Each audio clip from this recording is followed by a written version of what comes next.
मंगलमय मंगलकरण वीतराग विज्ञान नमो ताहि जात भय अरहंतादि महान।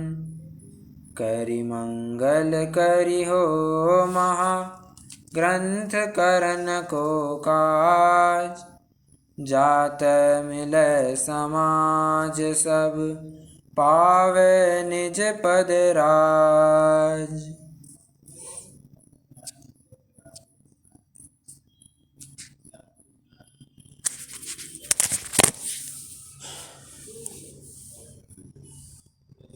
प्रथम योग के व्याख्यान का विधान किस प्रकार हुआ करता है, इसकी चर्चा हमने पूर्ण की। इसके बिंदु अगर दोहराना चाहे तो सबसे पहला पॉइंट आता है कि कई बार तो कथाएं, मूल कथाएं तो ज्यों की त्यों रच डालते हैं, परंतु उस जो प्रसंग प्राप्त व्याख्यान है वो कोई तो ज्यों का त्यों लिख देते हैं, कोई अपने विचारानुसार लिखते हैं, बट इस संपूर्ण प्रक्रिया में कभी भी प्रयोजन अन्यथा नहीं होता है। पॉइंट एक। पॉइंट दो, कभी कभी तो मूल कथाएं भी अपने विचार अनुसार लिख देते हैं, बट अगेन उसमें भी अन्यथा प्रयोजन नहीं हुआ करता है। ओके, 2 पॉइंट हो गए। तीसरा पॉइंट, जिसकी मुख्यता हो उसी का पोषण किया जाता है। और चौथा पॉइंट भी अपन ने साथ में जोड़ करके देखा था कि शीलादिक की प्रतिज्ञा दृढ़ रखी और नमस्कार मंत्र का स्मरण किया। तो कर्मों की यहाँ पर बात देखी थी। अन्य किसी कर्म के उदय से कार्य हुआ तो अन्य के ऊपर उपचार लगाना, मतलब किसी एक कर्म के उदय से कार्य हुआ पर उपचार किसी और के ऊपर लगाना, ये भी बात देखी थी। जैसे अपन ने सीता का उदाहरण देखा था, जैसे अपन ने अंजन चोर का उदाहरण देखा था। तो इसमें निष्कर्ष क्या निकला था? निष्कर्ष ये था कि जिस बात को हमें बढ़ावा देना है हम उसी बात को फोकस में रखेंगे। ठीक है, 4 पॉइंट हो गए थे। पांचवा पॉइंट की फिर अपन ने 3 पॉइंट किए थे, सब पॉइंट, सम्यक्त्व, सम्यक ज्ञान और सम्यक चारित्र। ठीक है, धर्म का कोई एक अंग होने पर भी संपूर्ण धर्म हुआ कहते हैं। जैसे अंजन चोर के निशंकित नाम का गुण बस बताया, उसकी तो कांक्षा बराबर से पड़ी थी, बराबर से उसकी कांक्षा पड़ी थी जीने की, परंतु उसको कर दिया गौण और कहा कि देखो सम्यक दृष्टि जीव इसके समान निशंक हुआ करता है। पॉइंट 1। पॉइंट 2, हमने सम्यक ज्ञान की बात कही थी। जैसे कोई व्यक्ति है जो कभी भी स्खलन करके पढ़ता नहीं है, अस्खलित रूप से किसी भी छंद, श्लोक, सूत्र आदि को पढ़ता है, तो ये तो हो गया एक अंग, कौन सा? शब्दाचार वाला। परंतु हम क्या कहते हैं? सम्यक ज्ञानी, ज्ञानी हो तो इसके जैसा। ठीक है, अब एक ही अंग पढ़ रहा है परंतु संपूर्ण धर्म हुआ, संपूर्ण सम्यक ज्ञान हुआ, ऐसा कहता है। प्रथमानियों की ये शैली है। ठीक है, तीसरा पॉइंट, सम्यक चारित्र, छोटी मोटी कोई प्रतिज्ञा करता हो, छोटा मोटा कोई आचरण करता हो, उसके ऊपर से कहते हैं देखो व्रति त्यागी ऐसे हुआ करते हैं। अभी तक हुआ नहीं है वो व्रति त्यागी, परंतु उसको ये कहा जाता है। जैसे श्रेणिक का उदाहरण दिया था टोडरमल जी ने। था तो वो अविरत सम्यक दृष्टि जीव, चतुर्थ गुण स्थानवर्ती, परंतु उसको क्या कहा? श्रावकोत्तम की पदवी दी। क्यों साहब?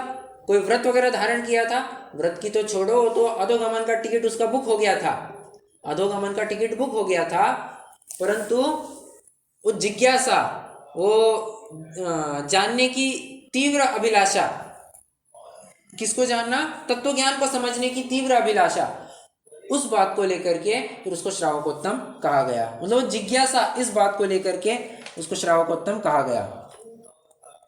छठवां पॉइंट, कई बार मुनि के आचरण में एक हाथ कोई अतिचार भी लग जाए, परंतु फिर भी मुनिपना वैसे का वैसा कहते हैं, तो भी उसको मुनि कहते हैं। वैसे का वैसा, मैं थोड़ा और अच्छे से कहूँ तो मतलब वैसा तो छोड़ दीजिए 2 मिनट के लिए। मैं कह रहा हूँ कि एक हाथ कोई अतिचार लग गया फिर भी उसको मुनि कहते हैं। अब यहाँ पर एक बात समझना, अतिचार ही की बात चल रही है, अनाचार की बात नहीं चल रही। क्यों?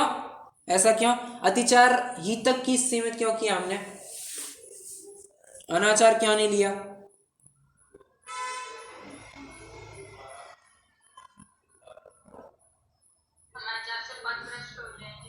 करेक्ट, अनाचार से तो सीधा पदभ्रष्ट हो जाएंगे, प्लस उसका कोई प्रायश्चित प्रत्याख्यान प्रतिक्रमण भी नहीं हुआ करता है, उसके लिए कोई विधि विधान नहीं हुआ करता है। इसलिए सिर्फ अतिचार तक की बात कही है, और अतिचार भी होता है एक आध बार, कदाचित, once in a time, once in a lifetime, बहुत रेयरली, सेल्डम। इसीलिए अतिचार तक की बात समझना, आगे अनाचार में ये बात नहीं लगाना। और समोचरण में भी जो मुनियों की बात कही है, सारे के सारे भावलिंगी थोड़ी ना होते हैं, वो तो बस मुनि पने को देख करके हमने सबको मुनि कह दिया, ठीक है। ये बहिरंग नग्नता देख करके, पींची का मंडलू सब देख करके, क्रियाएं सबकी यथावत देखने से हमने सबको मुनि पद, सबको मुनि की कैटेगरी में ले लिया, ठीक है। 6 पॉइंट हो गए। 7वां पॉइंट अपन ने धर्म बुद्धि,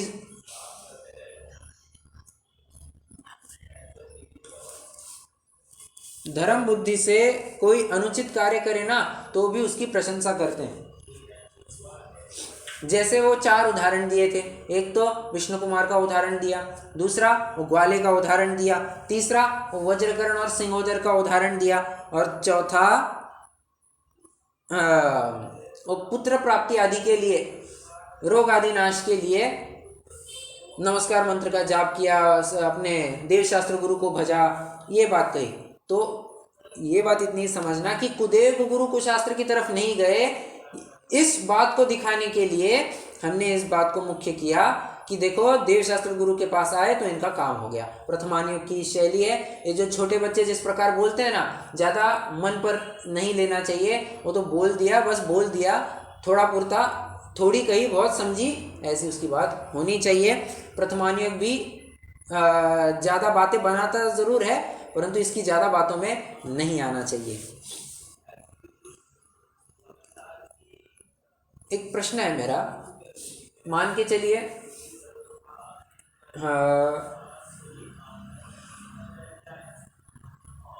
कोई लड़की है या कोई लड़का है, किसी भी प्रकार लीजिए, पुत्र है, पुत्री है, जो भी लेना है ले सकते हैं, वो है सम्यक दृष्टि, एग्जाम्पल वो है सम्यक दृष्टि, चौथे गुणस्थानवर्ती, और माता पिता है मिथ्या दृष्टि।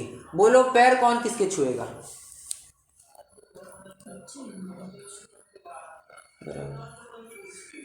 पैर कौन किसके छुएगा?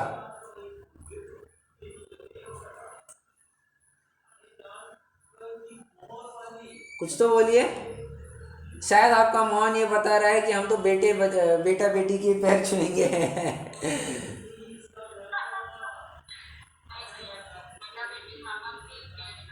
बराबर है ना? ऐसा क्यों? अरे ये लोक रीति नीति है, लोक रीति नीति को तुम धर्म रीति नीति से मत जोड़ो। ये जो वज्रकर्ण और सिंहोदर का उदाहरण दिया ना, वो उसके लिए दिया। तो लोक रीति नीति अलग चलती है, वहां पर राजा को नमस्कार करना ये लोक में, लोक का प्रचलन है। तुम वहां पर ये जिनेंद्र भगवान को बीच में क्यों ला रहे हो? हाँ, जब दोनों समान होंगे ना, कुदेव कुगुरु कुशास्त्र और सच्चे देव गुरु शास्त्र, तब तुम कंपेयर करना। इनमें तो कंपेयर करने लायक है ही नहीं, तुम कंपेयर कर कैसे रहे हो? ये एक जगह पर तो लोक रीति नीति चलती है, एक ये लोकोत्तर रीति नीति चलती है। दोनों जगह अलग अलग तुम्हारा स्टांस अलग अलग होना चाहिए। और इसने क्या किया? सर्वत्र एक सब धान एक पसेरी कर दिया। टोडरमल जी कहते हैं ठीक है, वो तो जिनेंद्र भगवान का भक्त था, ये बताने के लिए हमने कह दिया, परंतु फिर से लोक रीति नीति अलग होती है, लोकोत्तर रीति नीति अलग हुआ करती है। रत्न श्रावकाचार्य में भी लिखा ना कि गृहस्थो मोक्ष मार्गस्थो निर्मोहो नैव मोहवान अनगारो गृही श्रेयान निर्मोहो मोहिनो मुने। मोही मुनि से निर्मोही श्रावक श्रेष्ठ। तो क्या मुनि कल से नमस्तु करने लग जाएगा श्रावक को? नमस्कार कौन किसको करेगा? अरे पद के अनुसार, चरणानुयोग, लोक व्यवहार के अनुसार वो श्रावक ही मुनि को नमोस्तु करेगा। ये जानना बहुत बहुत महत्वपूर्ण है। प्रथमानुयोग के व्याख्यान का विधान किस प्रकार होता है ये अपन ने देखा। बहुत ही सिंपल पॉइंट्स है, मैं आशा रखता हूँ आपने नोट कर लिए होंगे। और अच्छा, ये जो अपन ने ABCD लिखे ना 7वें पॉइंट में, आपको ज्यादा नहीं लिखना है। A विष्णु कुमार, बी में क्या लिया था? ग्वाला, 3 वज्रकर्ण, वज्रकर्ण डैश सिंहोदर। और पॉइंट नंबर 4, पुत्रादिक के लिए नमस्कार मंत्र का जाप। इतना शॉर्ट में लिख देना है, बस आपका काम हो जाएगा, एकदम शॉर्ट में, ठीक है। और आपको एट ए ग्लांस ख्याल में आ जाएगा कि हाँ ये क्या प्रकरण चल रहा है। डन। अब हम कर्णानियोग के व्याख्यान का क्या विधान किस प्रकार हुआ करता है इसकी चर्चा प्रारंभ करने वाले हैं। पेज नंबर 275 पर है। समझना, कर्णानियोग एक अत्यंत अत्यंत महत्वपूर्ण ऐसा प्रकरण है जिसको हम स्किप नहीं कर सकते हैं, बिल्कुल भी स्किप नहीं कर सकते हैं। कहा तो धरसेनाचार्य, कितनी उम्र थी जब उन्होंने षटखंडागम की विषय वस्तु देना प्रारंभ की? कितनी उम्र थी उनकी? Any guess?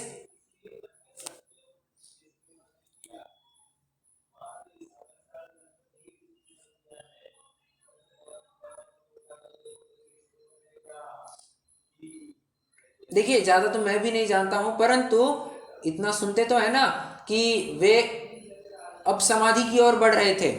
समाधि की ओर बढ़ रहे थे मतलब अवश्य ही 70, 80, 85 के आसपास की उनकी उम्र होनी ही चाहिए, आराम से होनी चाहिए। आज बताना 70, 75, 85, 90 साल की उम्र वाले कितने जन है जो कर्णानियों को एकदम सचोटी से सुनते हैं, बराबर से याद भी रख पाते हैं? बताना कितने जन हैं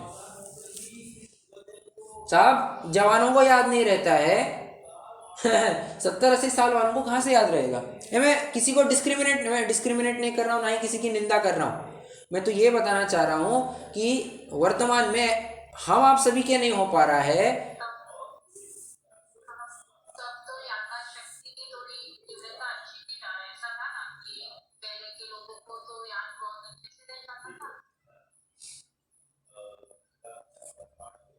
ठीक है, परंतु आप तो ये भी जानते हैं कि बुढ़ापा जैसे जैसे बढ़ने लगता है, नजदीक आने लगता है, वैसे वैसे बुद्धि थोड़ी सी डाउन होने लग जाती है, ये फैक्ट है। इसीलिए तो उसको विलियम शेक्सपियर की भाषा में सेकेंड चाइल्डहुड ऐसा नाम दिया है, सेकेंड चाइल्डिशनेस ऐसा नाम मिलता है।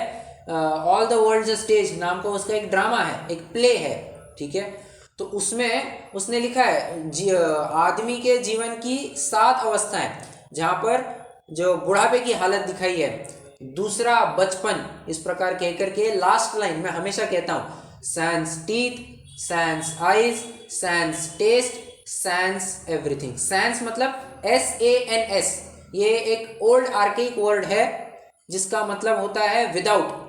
मतलब बुढ़ापा एक ऐसी अवस्था है जहाँ पर आंखें नहीं है, नहीं है मतलब कमजोर, इतनी कमजोर है कि नहीं के बराबर है, सुनाई नहीं देता, बोलते नहीं बनता, खाते नहीं बनता, चखते नहीं बनता, कुछ भी नहीं बनता, और याद भी नहीं करते बनता। समझ में आ रहा है ना? तो ये कोई ज़रूरी नहीं है कि उस काल के लोग थे तो इसीलिए वे बहुत शार्प होंगे, नॉट नेसेसरी, नॉट नेसेसरी। ये तो बुढ़ापे की ही अवस्था ऐसी है कि जैसे जैसे बुढ़ापा आने लगता है, थोड़ी सी शैव में थोड़ी सी घटौती होने लग जाती है, ये फैक्ट है, ठीक है। तो कहाँ तो धरसेनाचार्य जैसे जीव जो कर्णानियों की विषय वस्तु दे रहे हैं, और कहाँ हम केवल अध्यात्म पढ़ने में ही संतुष्ट, ऐसा नहीं होना चाहिए। कर्णानियोग को इतनी ओछी दृष्टि से देखा जाता है कि जैसे कोई आतंकी घुस आने पर आदमी आंदोलित हो जाता है ना, वैसे ही इनको लगता है कर्णानियोग का विषय चल रहा है मतलब जैसे कोई आतंकी घुस आया है। ये कौन सा ग्रंथ ला करके रख दिया गोमटसार नाम का, ये कौन सा सम्यक ज्ञान चंद्रिका की पीठी, सम्यक ज्ञान चंद्रिका ये कौन सा ग्रंथ ला करके रख दिया, और तत्वार्थ सूत्र क्या है, ये सब टेक्निकल बातें, 5 भौर, ये फलाना ढिमका, ये 148 कर्म प्रकृति, क्या रखा है इन सब में, ऐसा कह करके पूरी तरह उसका उत्थापन करने को देखते हैं। मैं आपको एक सजेशन दूंगा कि आप सम्यक ज्ञान चंद्रिका की पीठिका पढ़ना, उसमें कर्णानियोग के ज्ञान का, कर्णानियोग का ज्ञान क्यों आवश्यक है, इसको उजागर किया गया है। थोड़ी सी मैं आपको एक झलक दिखलाऊं तो वहां पर ऐसा है कि द्रव्यानियोग वाला कहता है क्या तो भेद विज्ञान, क्या तो इन सबको जानना, भेद विज्ञान करो अपना काम हो जाएगा। टोडरमल जी कहते हैं रे सूक्ष्माभास ये यही शब्द मिलेंगे। हाँ, एज इट इज शब्द मिलेंगे। रे सूक्ष्माभास। तू क्या सोचता है, केवल भेद विज्ञान करने से तो कुछ नहीं होता है। जब तक तू उसके सामान्य विशेष को नहीं जानेगा, तू वैसे ही स्वच्छंदी प्रवृत्ति कर रहा है, तो इसको जान, इससे तेरा भला होगा, उपयोग सूक्ष्म रहेगा। सूक्ष्म उपयोग से तू जल्दी प्रज्ञा छेनी चला करके अपना आत्म कल्याण कर लेगा। केवल आत्मा को जानो, आत्मा को जानो, तेरी तो हालत निश्चयवासी जैसी हो गई। ठीक है, अब चरणानियों वाला कहता है व्रत तपश्चरण आदि कुछ करो तो काम बनेगा। ऐसे कुछ ग्रंथ पढ़ो।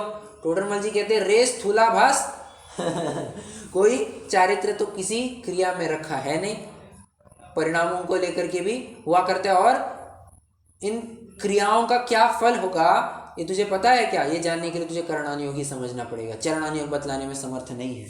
ठीक है, उन नरक आदि के दुख बतलाना, निगोद के उतनी दयनीय अवस्था बतलाना, ये करणानियोग के माध्यम से ही संभव है। इंटेंसिटी लानी है ना, वो करणानियोग ही वो इंटेंसिटी ला सकता है। कोई अर्थ का पक्षपाती कहता है कि धन है तो सब कुछ है, आज धन नहीं है तो कुछ भी काम नहीं बनता है, ऐसा कह करके वो धन ही के पीछे लगा रहता है और कहता है धन के आश्रय से तो सब जन रहते हैं। टोडरमल जी कहते हैं रे पापी धन तो तेरे कुछ कमाए उत्पन्न होता है नहीं। यदि तू इस भ्रम में रहेगा कि मैं धन कमाऊंगा और धन के आश्रय से विद्वान पलेंगे, तो बहुत बड़ा भ्रम है, बहुत बहुत बड़ा वहम है तुम्हारा। ये वहम दूर करना बहुत ज़रूरी है। ऐसी बातें लिख करके करणानियों का अध्ययन क्यों करना आवश्यक है, इसको बताया गया। एक वैसी और एक घटना सुनाना चाहूँगा। टोडरमल जी का करणानियोग में वो कहते हैं ना बाएं हाथ का खेल, कहते हैं ना बाएं हाथ का खेल, बस करणानियोग उनके लिए बाएं हाथ का खेल था।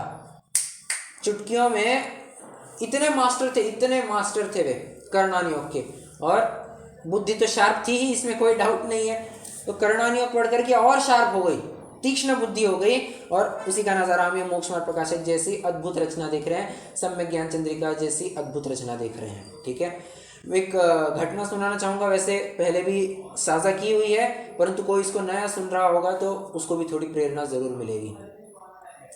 बात उस समय की है जब ब्रह्मचारी रायमल जी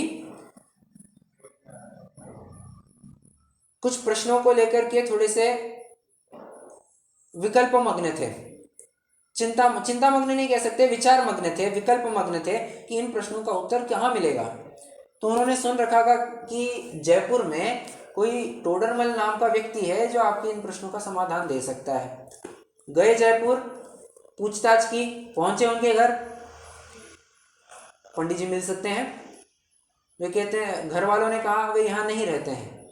अच्छा, नहीं रहते हैं, ठीक है, अभी यहाँ पर नहीं है, ओके। धगज इतनी, गए आगरा। कहाँ पर? आगरा में कौन था उस समय में? उस समय में आगरा में कौन था?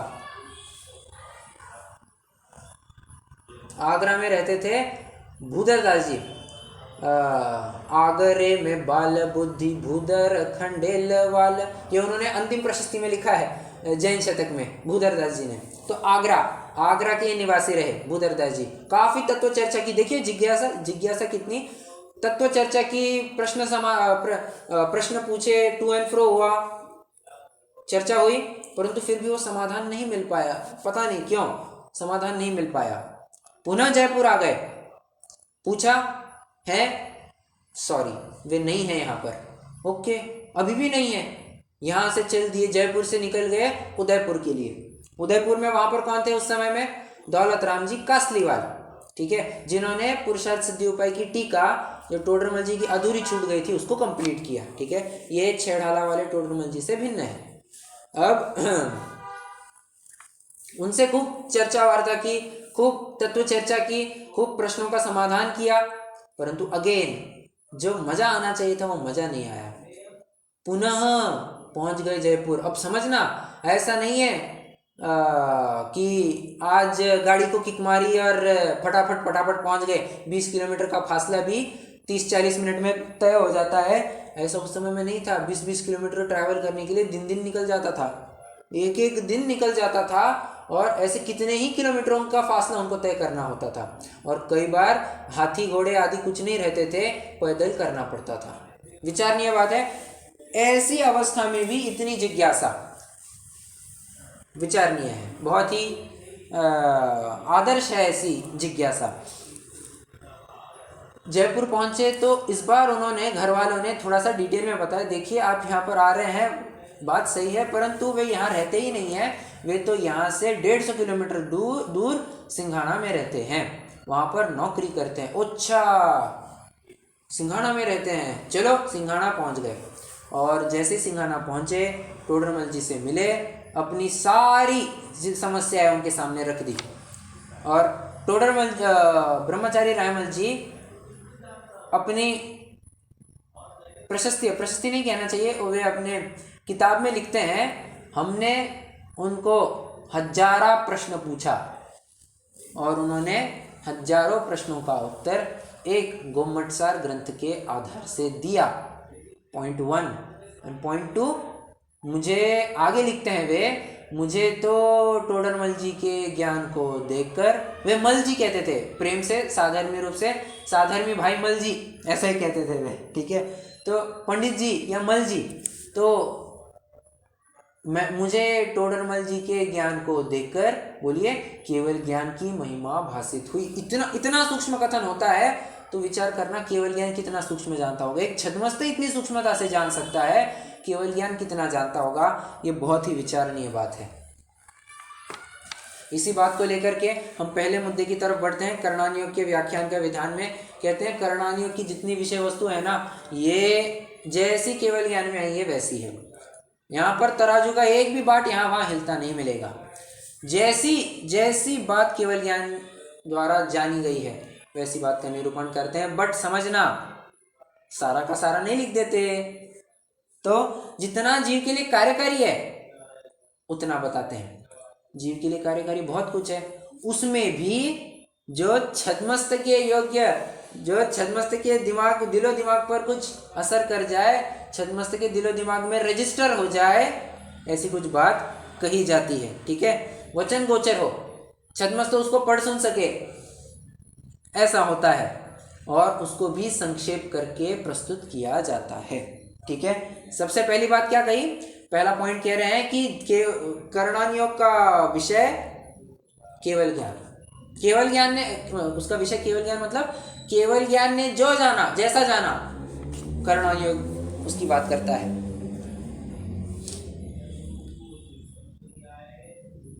सारी की सारी बातें बताता है कर्णानुयोग नहीं, जितनी जीव के लिए कार्यकारी है उतनी, और डिटेल में नहीं,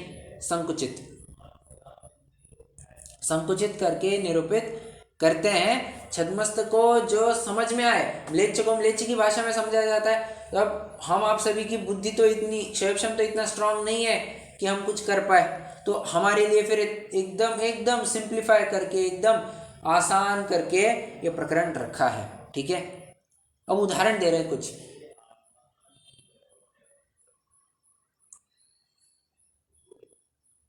कहते हैं जीव के परिणाम कैसे होते हैं, तो जीव के परिणाम होते हैं अनंत। क्यों? जीव के अनंत परिणाम कैसे? जीव के परिणामों का स्तर अनंत कैसे?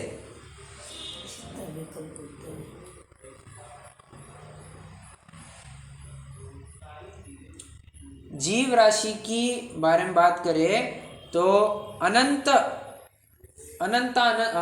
नहीं कह सकते, परंतु अनंत इतने परिणामों का स्तर कैसे?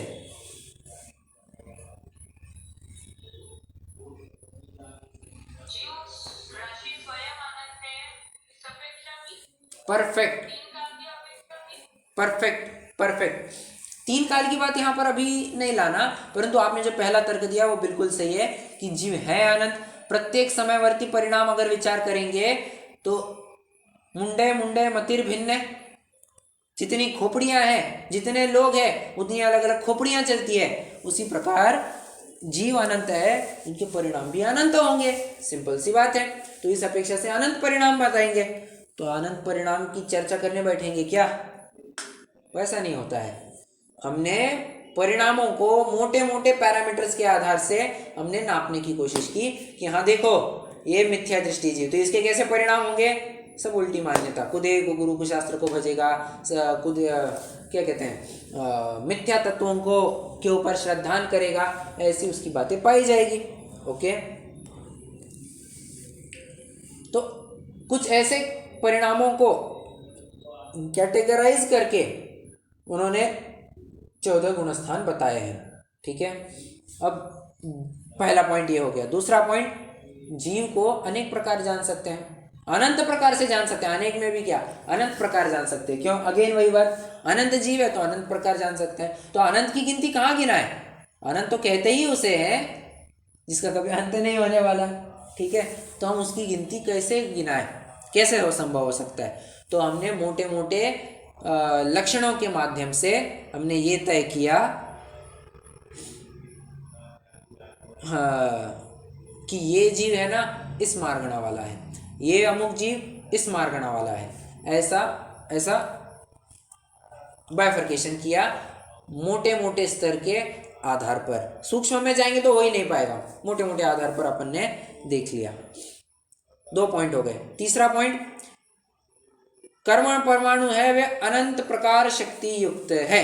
अगेन यही बात, परमाणु भी अनंतानंत है, परमाणु भी पुद्गल भी अनंतानंत है। ठीक है, अनंतानंत तो ठीक है,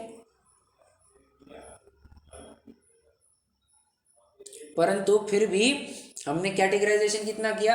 148, सिर्फ इतने में ही हमने उनका कैटेगराइजेशन कर लिया। ओके, तीसरा पॉइंट हो गया। चौथा पॉइंट, त्रिलोक में कितनी तो भी रचनाएं बताई जाती है, त्रिलोक में कितनी तो भी रचनाएं बताई जाती है, पर जितनी हमारे लिए कार्यकारी होती है उतने की ही यहाँ पर चर्चा की जाती है। और लास्ट पॉइंट, प्रमाण के अनंत भेद हैं, बस समझाने के लिए वहाँ संख्यात आदि 3 भेद और इनके 21 भेद निरूपित किए हैं। अब यहाँ पर प्रमाण के 3 भेद कौन से?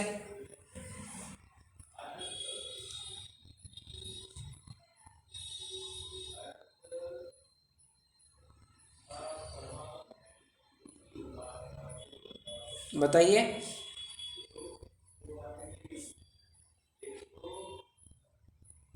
कुछ तो बोलिए, कोई तो भी।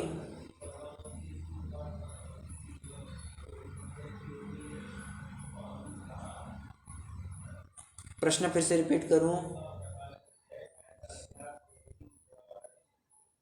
क्या बात है, कोई रिस्पॉन्ड नहीं कर रहा है? करेक्ट करेक्ट, प्रमाण के 3 भेद, संख्यात, असंख्यात और अनंत। और विस्तार थोड़ा सा और विस्तार करेंगे तो उसके 21 भेद बनते हैं। अब 21 भेद कौन कौन से हैं तो नोट करने की वैसे ज़रूरत नहीं है, बट मेरे पास लिस्ट है कि कौन कौन से हैं। तो एक तो है जघन्य संख्यात, दूसरा उत्कृष्ट संख्यात, तीसरा मध्यम संख्यात, फिर चौथा है जघन्य परिता संख्यात, फिर उत्कृष्ट परिता संख्यात, मध्यम परिता संख्यात, उसके बाद जघन्य युक्ता संख्यात,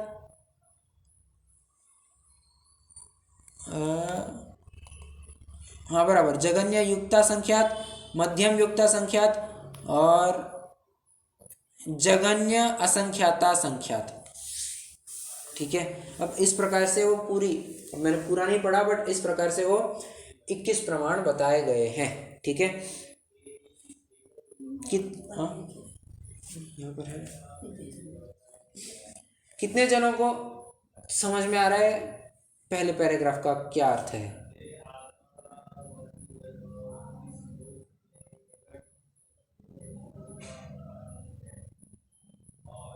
है कोई प्रश्न? समझ में आ रहा है? ओके,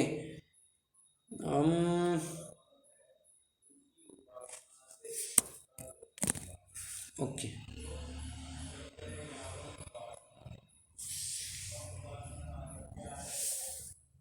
कितना हो गया? ठीक है,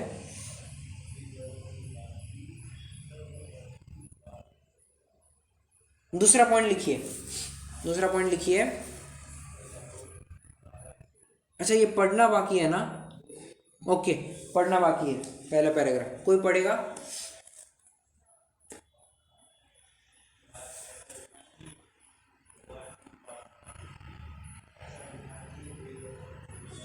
कोई नहीं पढ़ेगा, चलो मैं पढ़ता हूँ। अब कर्णान योग में किस प्रकार व्याख्यान है? सो कहते हैं जैसा केवल ज्ञान द्वारा जाना वैसा कर्णान योग में व्याख्यान है, तथा केवल ज्ञान द्वारा तो बहुत जाना, परंतु जीव को कार्यकारी जीव कर्मादिक का व त्रिलोकादिक का ही निरूपण इसमें होता है, तथा उनका भी स्वरूप सर्वनिरूपित नहीं हो सकता। इसलिए जिस प्रकार वचन गोचर होकर छद्मस्त के ज्ञान में उनका कुछ भाव भाषित हो, उस प्रकार संकुचित करके निरूपण करते हैं। यहाँ उदाहरण 5 उदाहरण जो अपन ने देखे थे, एक तो भावों का मतलब गुण स्थान का क्लासिफिकेशन, फिर मार्गणा स्थान का क्लासिफिकेशन, फिर परमाणु भी अनंत प्रकार शक्ति युक्त हैं, उनमें बहुतों की एक जाति करके 8 व 148 प्रकृतियां कही है, तथा त्रिलोक में अनेक रचनाएं हैं, वहाँ कुछ मुख्य रचनाओं का निरूपण कर कहते हैं, तथा प्रमाण के अनंत भेद हैं, वहाँ संख्यात आदि 3 भेद व इनके 21 भेद निरूपित किए हैं। ठीक है, डन। पहला पैराग्राफ हो गया। मुझे लगता है अपन आज थोड़ा रुक जाएंगे, प्रश्न हो तो पूछ सकते हैं, नहीं तो जिनवाणी स्तुति करेंगे।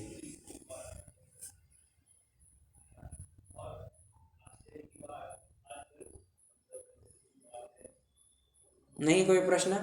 रुकते हैं, जिनवाणी स्तुति करेंगे।